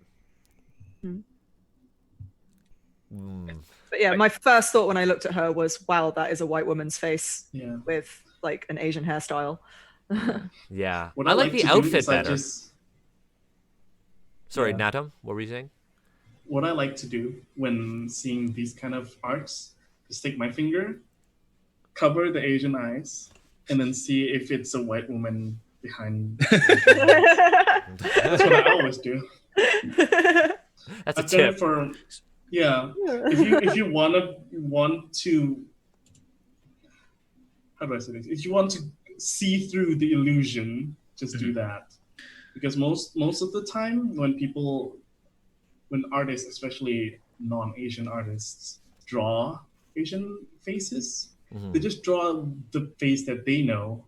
It might be a white person, might be ambiguous character, but then they put the Asian eyes. But if you cover it, then you'll see like the rest of it is not Asian.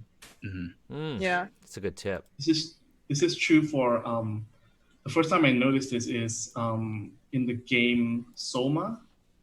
Soma, is- like the video game. Yeah, the video game Soma, where there's this character who acts as your guide as you travel through this like post-apocalyptic underground research facility. No, underwater, undersea research facility. And this person, her name is Catherine Chen, but she's a white woman. The art is of a white woman with Asian eyes. I'm pulling that up. Oh, here. So this is a really interesting topic Come on, because there we go. not just in art, but like oftentimes when we talk about like Asian representation, things like that, I hear a lot of white people who are like, I don't write Asian characters because I feel like I would just like make caricatures and things like that. And I have to imagine that in the art world, there's also like, I don't draw Asian people because like I don't know how, so I just don't. So they don't exist because I can't do it. And I'm getting a lot of like that kind of statement is so loaded, and like it fills me like a lot of like emotions that I just cannot express very, very productively. But this conversation has definitely like picked away at like that scar that kind of sticks around. So we should, if we want to be productive, I want to ask, like, what are some tips then? What are some things that we could do moving forward? There are a lot of people who have stumbled upon this stream, and or are existing fans of the podcast, and they ask it, they're like, how can I do Asian characters? Or is it okay if I can cosplay as an Asian character? Or what's the best font to use? Right? Like, could we get some tips? Or how do I draw an Asian character? And I know these are all very, very loaded questions. I actually recently consulted on like a game as a sensitivity reader, and the first thing I said was take away the wonton font on your cover because you already have Asian characters there, and you don't need that wonton font to communicate that this is a game about Asian themes. But what can you do? Like, what would you answer if somebody said, well, I want to make an Asian game. What are some things that I can do from a design perspective to communicate that this is Asian? Or if I want to, say, cosplay as an Asian character and I'm white. Like, I know that these are big issues in the design space and the cosplay space. Like, huge issues. Well, cosplay is quite simple from my perspective, and generally from what I've seen, most other sort of people of color of various different ethnicities agree that, like, if you're white or light-skinned and you want to cosplay a character who is a person of color, dark-skinned, or East Asian, like, that's fine for the most part. Just don't black or brown up. Don't tape your eyelids if you're cosplaying an East Asian character. People do these things still in the year of our Lord 2020, and it drives me insane. Yeah, there's this trend going on. It's called the fox eye, and it's of like people who are pulling up their eyes and posing like that. Yep.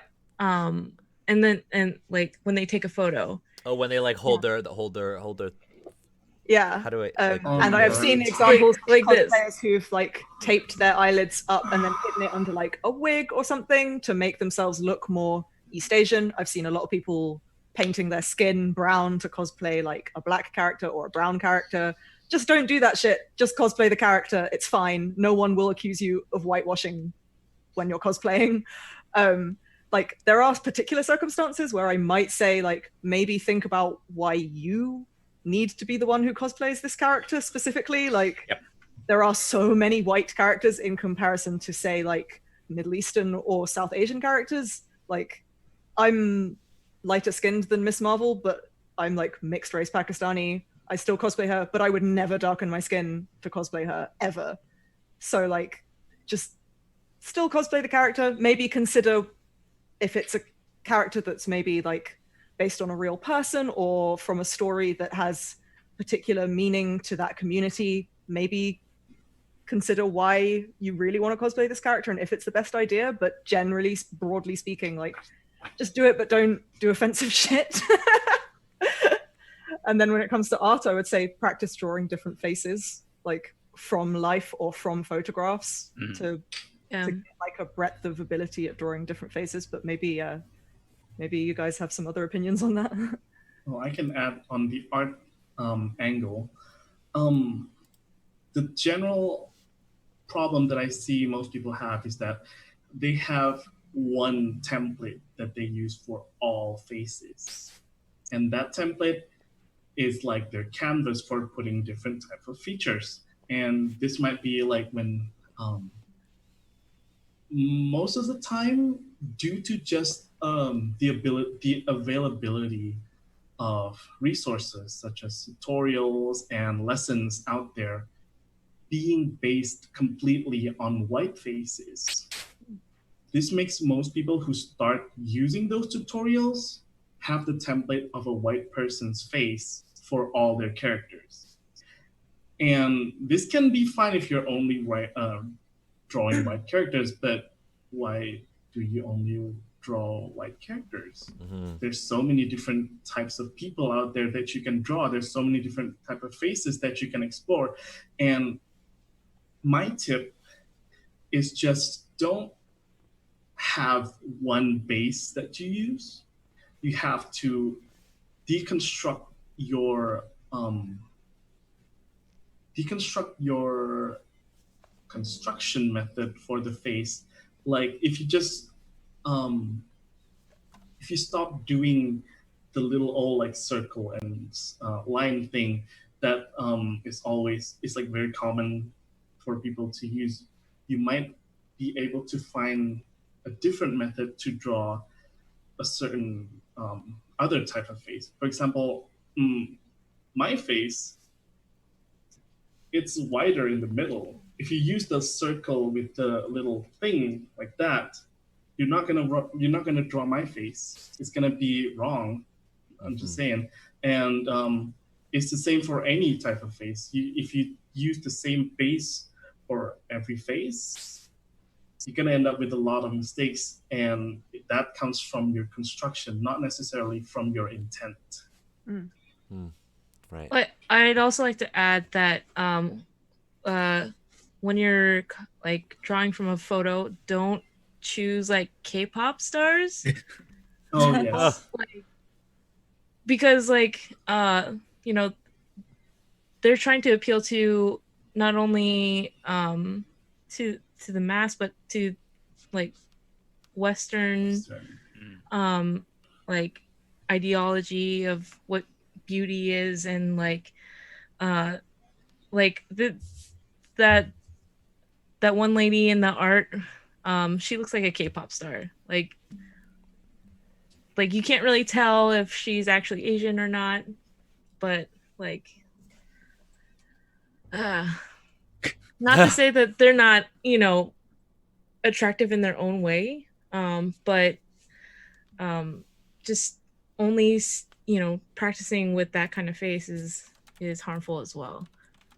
I think if I were to see a book and every Asian looked like a K-pop star, I think I would be like, first off, I'd be like, that's kind of weird. And then like it would slowly eat at me. And I'd be like, you're very clearly gearing your text here to a very specific audience. And I don't think I'm that audience necessarily. It's very clear that you see Asian people like in a very specific way. And that makes me cautious of how to proceed here. Yeah, I think a big thing is like if I opened that exact same book and it was just K-pop people. I mean, and there are K-pop TTRPGs. down low. And there's Battle of the Boy Bands that's coming out. But if you look at all of those that was just kickstarted, if you look at those games, they don't show a single type of Asian. There isn't a single prototypical Asian. If you look at all of us on this stream, we all look so different, right? And your art needs to reflect that. I mean, if we look at, modern comics, if you look at, there's this one artist, he had passed away from cancer, so like out of respect, he has one way of drawing women. If you folks look at Michael Turner's art, Michael Turner is very famous for the way he drew women. They all look the same. They all look the same. Yeah, it's literally the same face. Like, yeah, and then you just if we dove into Witchblade, that would just be a completely different stream, but that's not an Asian thing. But yeah, Michael Turner's art, everybody kind of looks the same. Like Fathom, Witchblade, they all look very similar. So if somebody did that, imagine if Michael Turner did an Asian woman using the exact same methods that he does to draw. He did to draw characters. They'd look white. Yeah. Of course.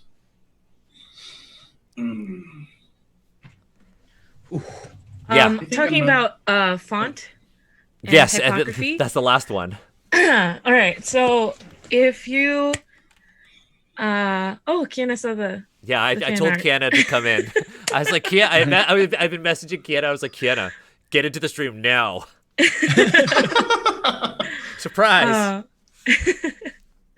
Yeah, so talking about typography and font, what you want to do is you don't want to make a general, you don't want to use a font that is too general. Like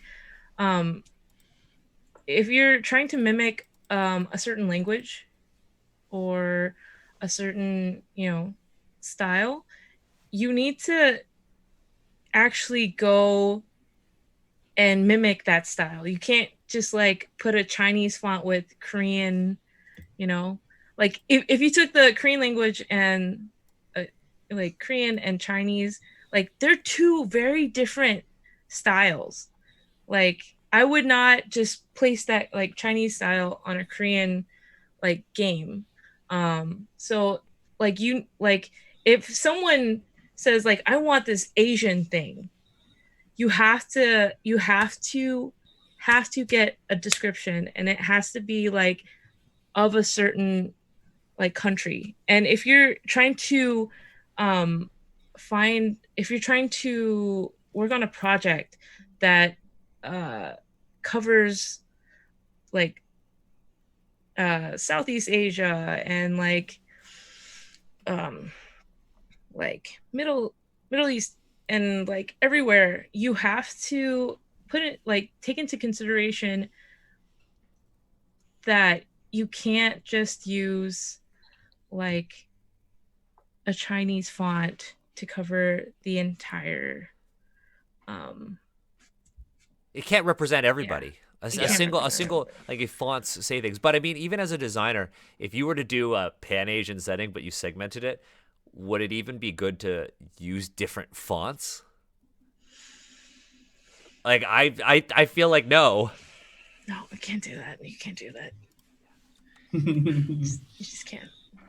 I mean, again, like one of the major problems of these books has been that they say they kind of just homogenize everything about Asia, with most of it being from stuff that's from Japan, and just kind of like mesh everything together with no real care or tact for how it's done. And Yeah. what you're saying about fonts I think kind of emblemizes that as well, that like it's about doing your research properly rather than just kind of picking at things that you like and just kind of going,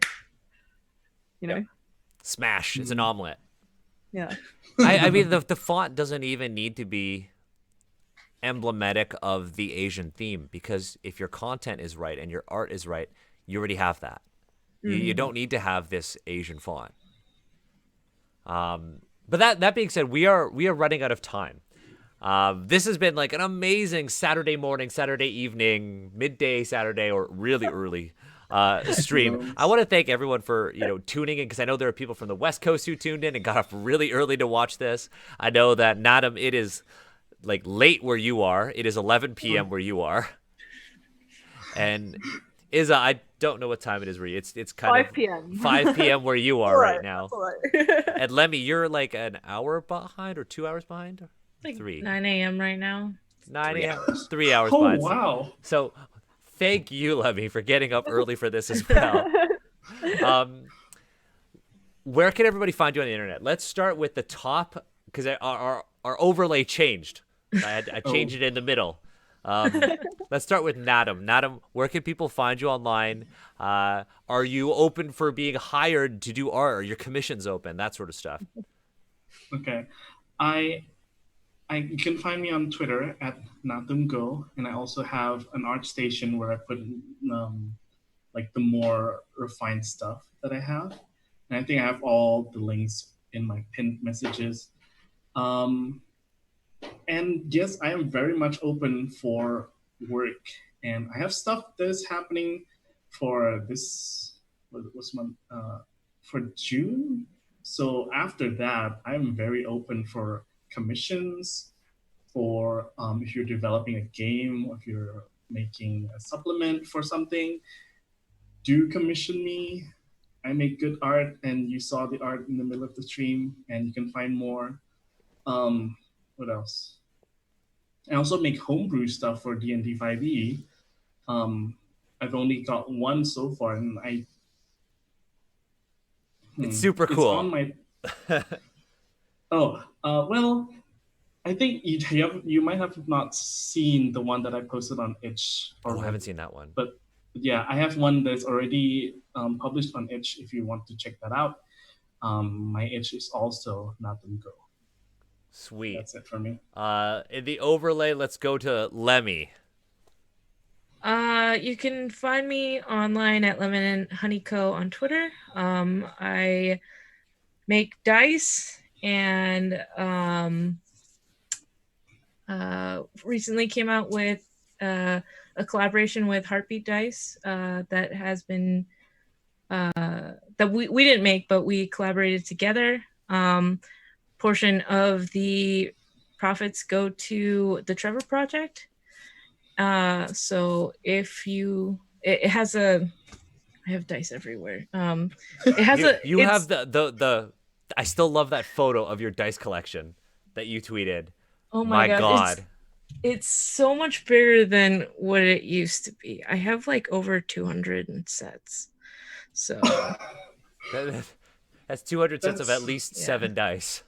So there's this right here. It's this collaboration has a transparent red heart in the middle, and they have it for all the dice. And Lemmy, you started the gold foil trend, gold leaf trend. That's true. Yep, that was me. I did that. I'm going to take credit for it. Goodness gracious. LuckyHandDice.com. We're gonna do some collabs in the future. Lemmy is dope. Yeah. I will always shill Lemmy's stuff, because Lemmy is amazing. And then I'm not taking any commissions. However, if you are a person of color or a part of a marginalized community and you need a logo designed, I do that for free. That's my charity work. So get in contact with me. Lemmy's awesome. A force of positivity. I'm so glad we got to spend so much time together in San Francisco, just going through Chinatown and eating tons of fortune cookies and writing a fortune cookie game. That was one of my the Big Bad Con was great. Now, that was great. Oh my gosh. Iza, where can people find you online? Do you do commissions? Oh well, yeah, people can find me at Evil Clever Dog as we explored. That's so good. Speaking of which, my dog has just come up because it's time for him to be fed soon. Hey, baby. So I'm at Evil Clever Dog on Twitter and Instagram. Instagram is mostly cosplay-based stuff at the moment. During this lockdown, I'm trying to keep up with a few different projects. I'm doing the staff of Hermes from Assassin's Creed Odyssey to go with my Cassandra cosplay, and I'm making one of the armored outfits from Rise of the Tomb Raider as well. So if you want to check out some cool cosplay stuff, you can go there. And I don't know, maybe during this lockdown, you want a new D&D show to check out, you could watch Life of the Party, where I play a cool storm sorcerer through whom I'm exploring the theme of cultural reclaiming of artifacts. That's dope. I love her. Where's Life of the Party streamed? So it's uploaded on YouTube. At the moment, the main campaign is on a hiatus because we can't film together. But there's 38 episodes of the main campaign out, and the 4 people who are currently quarantined together are doing like a side mini campaign. But yeah, you could go check out 38 episodes of the main campaign, maybe watch the side campaign. That's Life of the Party, which is Life OT Party D&D on Twitter, or it's uploaded on the Nyx Rising YouTube channel. It's all, if you go on my Twitter, it's linked in my bio as well, which might make it easier. And you can't forget Evil Clever Dog. You can't forget Evil Clever Dog, no. But yeah, that's me. Awesome. And we have Steve, best-selling TTRPG writer. Oh my God, I can't believe you remembered that. Wah, wah, wah, wah. The best place to connect with me is probably on Twitter right now. I do have an Instagram. It's also DM Steve, spelled out phonetically. But like Daniel was saying, you can also catch some of the stuff I just wrote that is published in a hardcover book that I put away. I don't have it with me right now, but unbreakablerpg.com. You can check it out there. It's available on DriveThruRPG. Again, in own voices, Asian creator cast. Is really, really amazing. But I think the best part of it is if you are an Asian creator and you're an illustrator, you're a writer, you want to edit, you just want to get involved, definitely go to unbreakablerpg.com, scroll to the bottom, and get in contact with the project managers, because we are always looking to boost up people's voices. Even if you're brand new to writing, like I was when I first started joining the Unbreakable Volume 1, submit, see what happens. Just take the plunge. And I promise you will learn a whole lot, and it'll be a very fulfilling experience. So check that out. And I'm Daniel. What up? I'm also on Unbreakable. I have a couple other things. My books are actually open. I am taking a 9-day vacation from my day job to do some TTRPG stuff.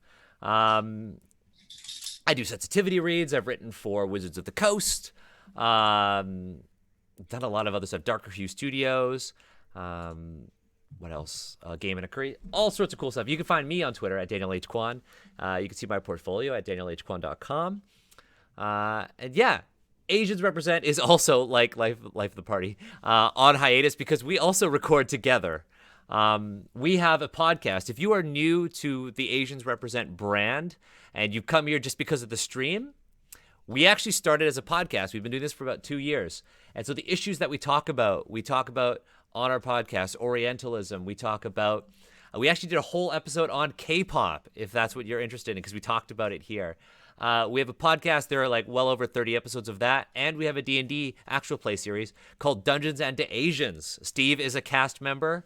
If you want to know more about this steamy scene that Lemmy illustrated, that's from episode 4 of Dungeons and Asians, where Steve's character, La Ning, meets the Empress, Zhou Xia. Oh, baby. Oh, yes. Oh, my God, pets. And kids. And kids. I should get my cat. Where is she? He wants to be fed. He was bugging me. No, my cat is... My cat might be almost the size of your dog, but in width. Oh. Oh. That being said, everybody's links are underneath their video on this overlay. Follow these amazing people. We'll be back next Friday, twitch.tv/AZNSRep. I might later actually play some Assassin's Creed Odyssey since it's in my head, and I am so close to finishing the game. And I want to finish it before I get kind of tired of the gameplay. So I want to finish it. So yeah. That's it. Thank you for tuning in for this morning, afternoon, evening stream of Asians Represent. Bye. Thank you.